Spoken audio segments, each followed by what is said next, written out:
Hi mga kapreni! Heto't maagang nagising ang bata na abutan ng kanyang kuya na gumagayak. Tapos dalawa ang kwintas na suot ni Kuya Ken ay talaga naman oo. Ano ba nangyayari anak? Nagulat pa siya, ba't nga naman dalawa ang suot niya? Akin na yung luma at itatago ko. Siya na lang daw ang magtatagot, baka makalimutan ko kung saan ko mailagay. Uy, ulyanin ka na. Isang iyakin, isang pamuisit. Bilisan mong kumilos, baka malate ka. Napakabilis kumilos niyan kapreni. Sa kabaliktaran. Ay si mama, pinapahiya na naman ako. Sasabihin niya. Ay talaga naman kapreni, binata na. Ay sus. O siya, mag-aral kang mabuti. Para matupad ang pangarap mo. Ang pangarap ng mama mo para sa'yo. O diba, ganun sana. Kapreni, tayong dalawa na naman ang naiwan anak sa bahay. Mag-aaway na naman kita. Charis. Ere nga kapreni, binili ko siya ng lugaw sa labas. Basta dun sa labas, huwag nyo nang tanungin kung saan at kung kanino. Abay kakain lang daw siya kapreni kapag nanood sa cellphone. Abay may kondisyon pa. Ako pa ang nasunod sa kanya. Ay talaga naman. Huwag ganon. Mali yun. Hanes. At dahil maaga pa nga kapreni, hindi pa ganun kainit, sabi ko lumabas kita. Nakita pa ang tricycle. Abay sumakay ka agad. Walang pasintabi. Bigla na lang talaga sumakay. Anak, mali yun. Papara ka ha. Sakay. Kanto lang po. Pati nga ako sumakay na kapreni dahil dito naman talaga kami papunta sa harapan. Iiyak ng walang lubay ang bata kapag kinontra mo. Pagbaba namin, agad-agad kong nilibang kapreni nang hindi na makita yung paalis na tricycle. Etong binili kong monster truck, ngayon na lang ulit ginamit. Binili kasi ito para itago lang ng itago, hindi gamitin ng gamitin. Sinasabi ko lang sa inyo kapreni, kapag ginamit ng ginamit, masisira.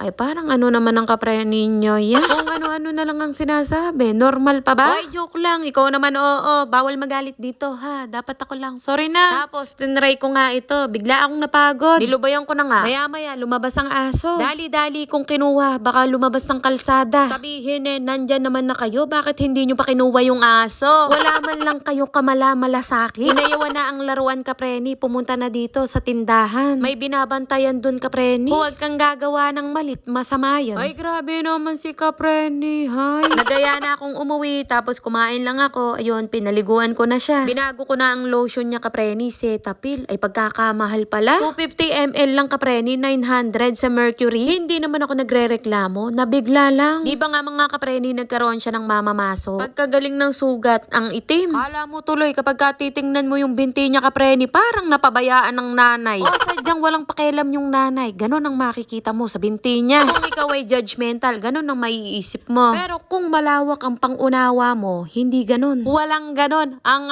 napakaano mo. Tapos nilalagyan ko ng cream yung hindi pa ganong magaling. Iba ang balat ng batang to kapag kinagat siya ng langgam. Ay nako. Kinabukasan, sugat agad. O siya, hanggang dito na nga lang kapreni at marami na akong nasasabi. Maraming salamat sa mga nanood. Bye mga kapreni!